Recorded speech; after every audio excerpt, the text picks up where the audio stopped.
The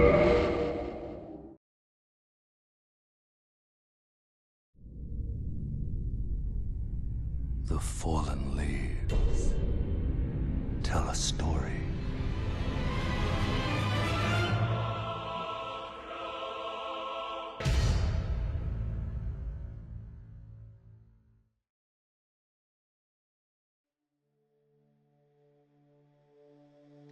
O Radigan, leal hound of the Golden Order, thou'rt yet to become me, thou'rt yet to become a god. Let us be shattered, both, mine other self.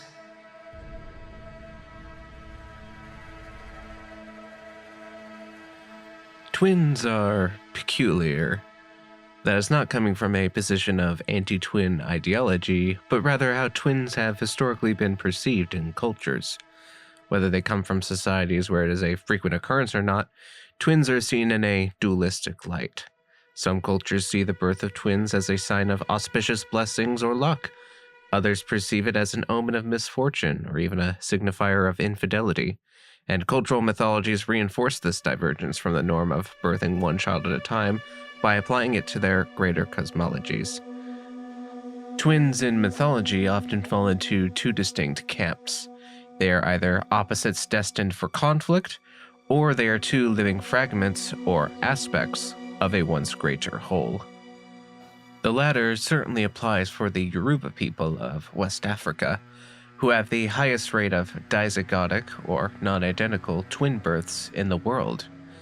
Within Yoruba culture, based in what is today Nigeria, Benin, and Togo, twins, called Ibeji, are considered preternatural, as they see them as one soul split into two bodies, and have the capacity to bring both good and bad fortune in equal measure. Thus, twins are treated with the utmost care, purified of evil spirits at birth, and are assigned a patron Orisha to protect them. The parents of twins are often elevated to a higher place in society than those parents of single children. If one twin were to die, however, the balance of the split soul between siblings would be imperiled and bring misfortune to the family. So, to counteract this, the Yoruba developed a method to spiritually balance out the absence of a twin in the form of the Era Ibeji, a wooden effigy meant to fill in the spiritual void left by a twin's untimely death. The parents of a deceased twin would first consult the Babalawo, an artisan who would sculpt the small wooden figures, and then treat it as if the twin were still alive, cleaning it, giving food, frequently talking with it, and giving clothes to wear. But, as mentioned, there are also cultures that have a more ambivalent or perhaps negative view of twins, who would be treated with suspicion by a community. For the Navajo people in the dry deserts of the southwest United States, they hold this more mixed opinion on twins. Some find twins to be signs of good luck, as the heroic monster slayers Nayaniskani and Tobazacini were also twins. Others may be seen with suspicion and distrust, bound to be afflicted with sickness and lameness as the stricken twins, or malformed like the eyeless twins, the latter of whom would be slain by the heroic twins, as one of the many monsters from beyond the stars who would come to defile the natural world. In the case of the lands between, we have our own set of divine twins, two Empyreans to potentially take over from their mother in becoming the gods of this world, a pair that are both dualistic opposites working towards a greater whole. Miquella, the unalloyed, and his fraternal twin sister Malenia, the severed, are the youngest of the demigod children of Queen Marika, born from the union between her and Radigan, second Elden Lord, who are the same person, her other self. Because of this form of asexual reproduction, the twins were born with debilitating afflictions. Malenia was cursed with the Scarlet Rot, a fungal plague that warps and decays all that it touches, while Miquella, on the other hand, was bound to remain as a child for eternity, never growing into an adult and realizing his true power. It is through their shared condition that the twins grew incredibly close and made a promise to each other. One day, their curses would be lifted, and they would be allowed to live the lives that they wished to live. As we will find out soon enough, This promise set the twins on a path that would leave an indelible mark on the lands between during the Shattering and into the present day, where their influence lingers in the hearts and minds of the disenfranchised looking for a new home. As I was researching the backgrounds of Miquella and Malenia, a couple of mythological figures kept coming back to my mind and led me on a rabbit hole of research. These twins being the most famous mythical European duo outside the Greco-Roman Super Dioscuri brothers, Freya and Freyr, of the Old Nordic Vanir. Just as Miquella is a demigod of abundance and childlike hope, Freyr is the god of fertility, peace, and prosperity. And just as Malenia is a fierce warrior defending her brother, Freya is a goddess of beauty, war, and death, in addition to sharing the domain of fertility with her brother. Freyr is so associated with prosperity of any kind that the prefix Frey has come to be associated with fields, meadows, and agriculture across Scandinavia, particularly in southeast Norway, such as Freysaker, Friesland, and Freysvin. Freya has her own domain of the Old Norse afterlife, collecting half of those who died in battle in her meadows of Folkvanger along the honor halls of Odin's Valhalla, collecting the other half. Just as Malenia collects the dead on the battlefield and the tarnished who enter her boss arena. These divine siblings were also some of the most renowned of the Old Norse pantheon, as some of their names were invoked in ubiquitous trades of old Scandinavian society. For Freya, it was the midwives helping in delivering children, and for Freyr, it is for the farmers praying for fair weather and a good harvest. As attested by the medieval Icelandic historian Snorri Sturluson, writing in retrospect after the Christianization of the Nordic countries, Njordr and Nortan begot afterward 2 children. The son was called Freyr and the daughter Freya. They were fair of face and mighty. Freyr is the most renowned of the Aesir. He rules over the rain and the shining of the sun, and therewithal the fruit of the earth, and it is good to call on him for fruitful season and peace. He governs also the prosperity of men. But Freya is the most renowned of the goddesses. She has in heaven the dwelling called Folkvanger, and whomsoever she rides to the strife, she has one half of the kill, and Odin half, as is here said. Folkvanger 'tis called where Freya rules. Degrees of seats in the hall, half the kill she keepeth each day, and half Odin hath. The dichotomy between life and death seen in Freyr and Freya informs the characters of Miquella and Malenia, abundance and decay, domains that were determined by their curses, things from which not even those Norse gods born from divine brother-sister unions had to suffer. Even with their debilitations, however, the divine twins of the lands between are perhaps some of the most powerful and influential of the demigod children of Queen America. Radon may be the most physically imposing, Ronnie and Rykard may have a talent for cunning, Moog and Morgott may have their vigorous faith to strengthen them, Godric may be Godric, but none of them came close to realizing a new age for the people of the lands between than the twin prodigies. Indeed, Miquella possessed an infectious, otherworldly charisma that was perhaps more powerful than what the swords of the lion's cub could possibly match.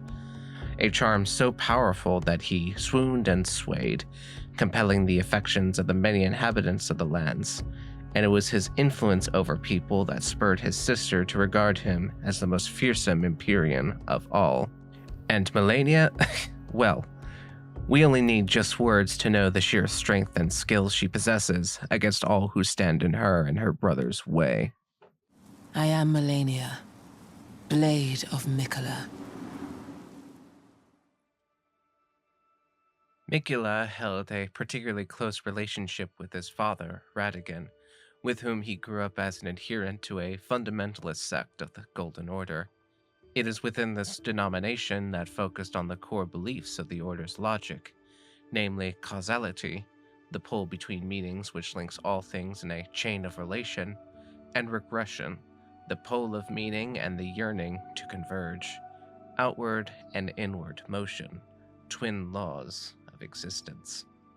It was with the fundamentalists that Miquella developed an aptitude for incantations, creating new ones as gifts to his father, who would also return the favor. But more importantly for Miquella, he had hoped that through fundamentalism he would find the answer to undo the curse of himself and his sister. But he would find none, realizing that searching through the past is not the path towards salvation. Miquella would then abandon fundamentalism to pursue a new theological path, one of purity, innocence, and abundance, but most importantly, one of independence from outer cosmic beings, the path of unalloyed gold. As the first act of his new ideology, Miquella would create golden needles that warded away the influence of outer gods, including that of Malenia's rot. He even tried to find a mean to undo the deathly condition of his beloved older stepbrother, Godwyn the Golden, to no avail. At some point, perhaps in relation to his own failures or that of Golden Order fundamentalism, Miquella began to grow a small tree sapling atop a fortress he established off the rocky cliffs of the consecrated snowfields. This fortress, named Elfale, would be the center of Miquella's new order, and the icon to guide them would be the one he is growing with his blood, the sapling that would become another holy tree, the Halig tree. It was during the Shattering that Miquella saw his greatest extent of power. His charm persuaded dissident soldiers and knights of his demigod siblings to swear oaths of protection to the Halig tree and Miquella's vision. Unalloyed gold continued as a symbol of their loyalty and devotion to Miquella, wearing crowns and creating shields embedded with the pure material. In fact, this was where Miquella's image of a defender of the low and meek would begin to manifest, as the Halig tree became a beacon for the many persecuted and unwanted people of the lands between. The misbegotten, renegade wizards, and the Albinaurics were some of the refugees who came to the holy tree in search of shelter and safety. The Order of Miquella was coming to fruition, but the growth of the Halig tree proved to be sluggish, and he would embed himself into the roots of the tree itself. By continuing the tree's growth in this embryonic state, perhaps Miquella was on the cusp of finding the path to his adulthood, a step closer to his potential godhood. All of that would end, however, on one fateful day. Moog, Miquella's forsaken half-brother, would sneak into Elfale and cut the roots of the Halig tree open, and abscond the comatose Empyrean. As we should know from the second video in this series, Moog took the slumbering Miquella to his underground palace of Mogwyn, where he would raise the young Empyrean into godhood himself, a god of blood, with Moog as his consort. Courtiers and servitors of the Mogwyn dynasty, including corrupted Albinaurics, would render offerings of forsaken blood to drench Miquella's cocoon to facilitate his awakening, a task that Moog pursues with obsession to no current avail. Miquella would remain completely unresponsive, even to this day. With Miquella gone, the Halig tree would deteriorate into a horribly misshapen husk. Just as the Yoruba believed the absence of a twin would bring misfortune, the absence of Miquella leads Malenia's rot to overwhelm and eat away at the sacred tree. The warriors of unalloyed gold, however, remained steadfast, desperately awaiting Miquella's return to the rotten tree, a bitter revelation that made them more fanatical in their conviction, to the point where some of the foot soldiers hold within them a volatile, explosive light, a light whose flash they believe would guide Miquella's return. Today, Elfale and the remains of the Halig tree are a brutal, somber reminder of what could have been, a promise of equality, salvation, and the relieving of curses, ripped away by wicked forces. The one most distraught by this ordeal, however, lies at the root of the tree. A Valkyrie of swift, unrepentant ferocity lies sleeping, endlessly waiting for her brother to return.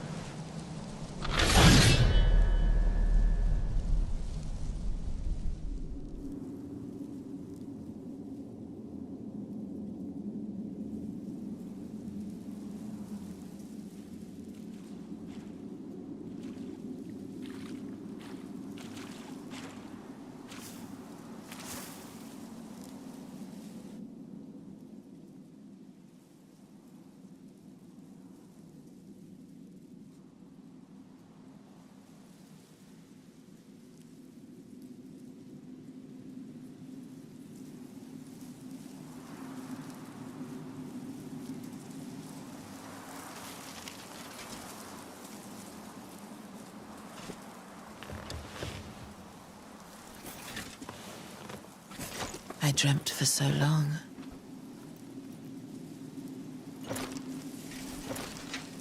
My flesh was dull gold, and my blood rotted. Corpse after corpse left in my wake, as I awaited his return.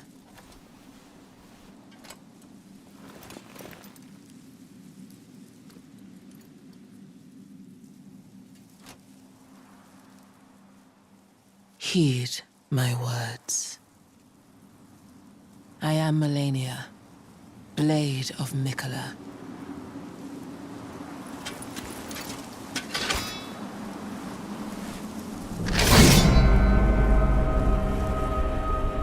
And I have never known defeat.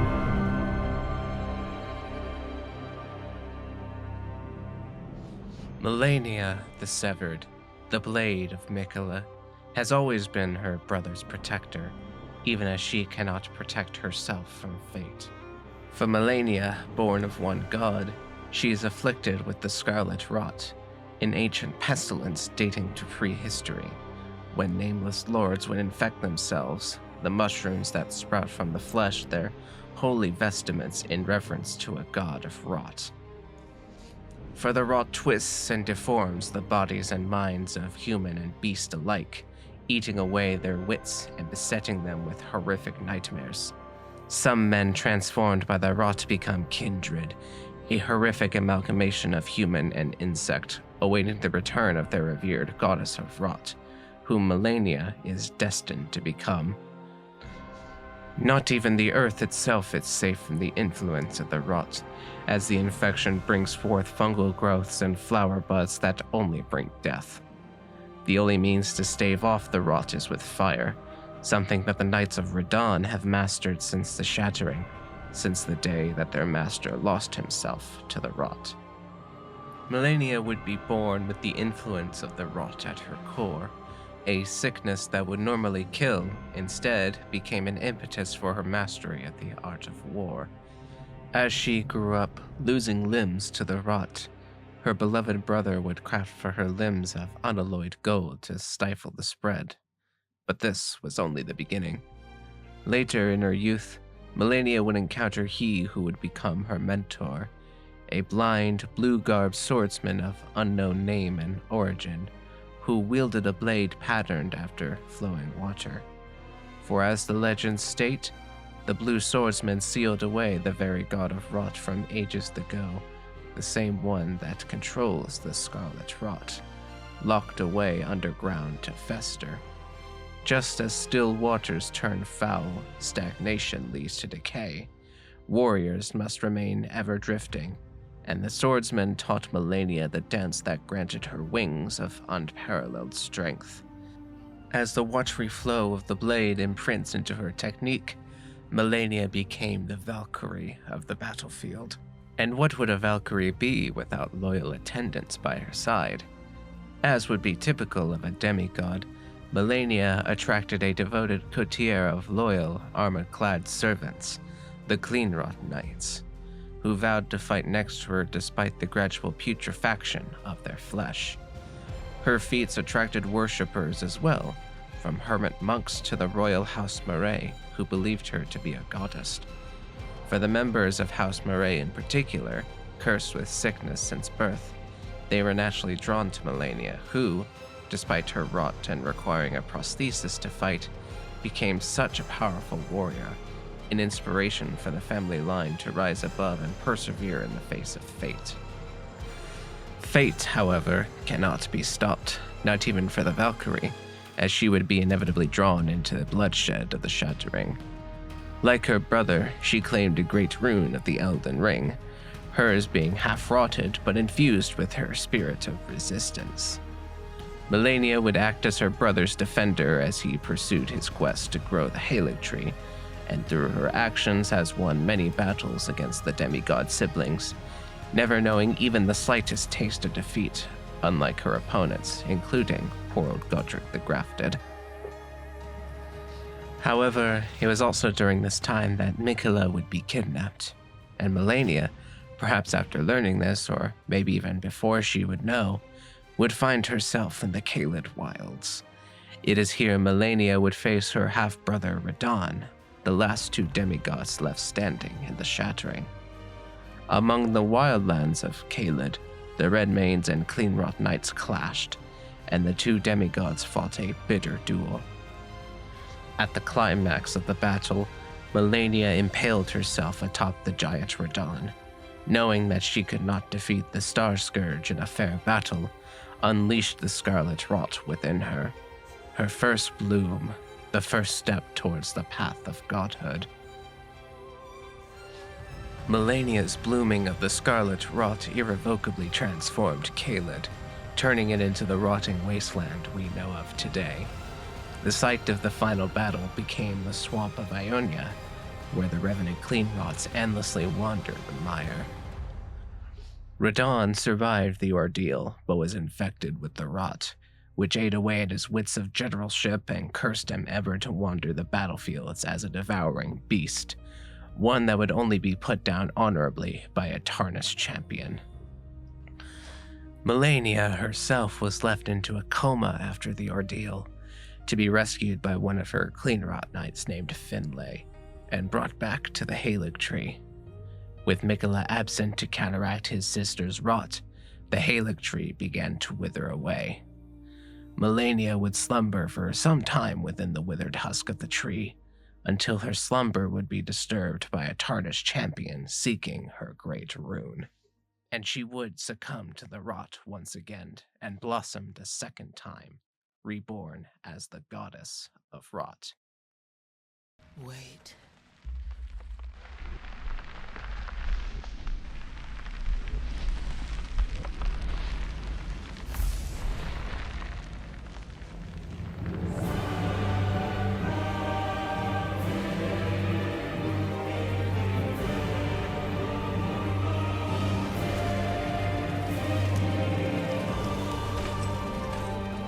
The scarlet bloom flowers once more.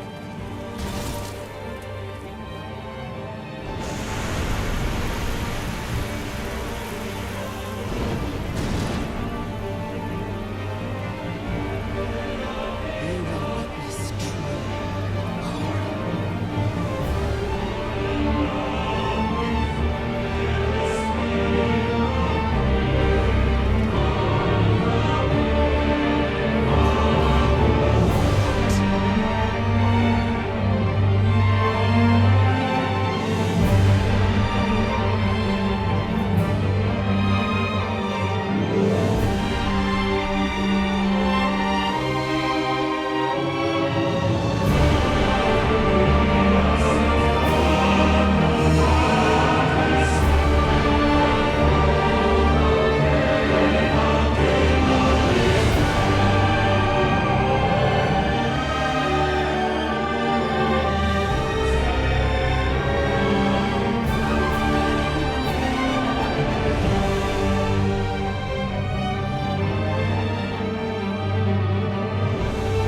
But not even godly strength could best this champion. Your strength, extraordinary. The mark of a true lord.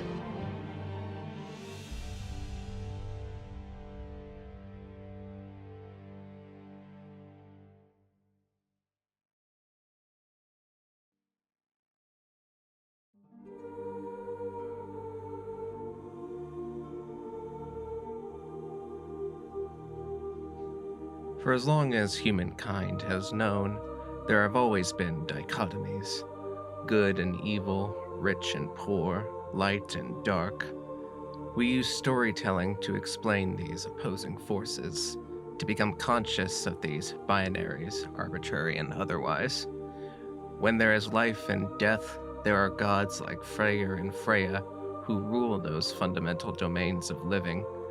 For heroic pairs like Naya Nisgani and Dobazicini, they are to reflect the changing values of a society and their understanding of the world they inhabit.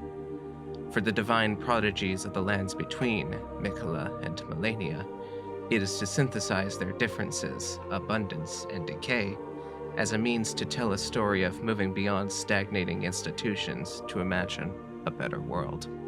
Miquella realized that the fundamentals of the order that has reigned over his home for many, many years cannot save him and his sister from the curse placed upon them by their parent. And so, like a hero of old, he set out to be the change he wanted to see.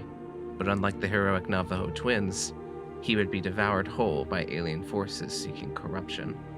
For Malenia, she maintains to hold out against her fate for as long as possible. In fact, she shares similarities to her arch-foe of a stepbrother, Radon, a warrior constantly mastering and honing ancient skills and techniques of warfare. But instead of using it to uphold the old order, she serves as a means of expediting her brother's vision. Miquella and Malenia are the unity of opposites, thesis and antithesis working together towards a greater whole. Miquella's idealism and Malenia's perseverance, two opposites impassioned, something that the other demigods were, and perhaps still are, incapable of doing. We assert then that nothing has been accomplished without interest on the part of the actors, and, if interest be called passion, inasmuch as the whole individuality, to the neglect of all actual or possible interests and claims, is devoted to an object with every fiber of volition, concentrating all its desires and power upon it. We may affirm absolutely that nothing great in the world has been accomplished without passion.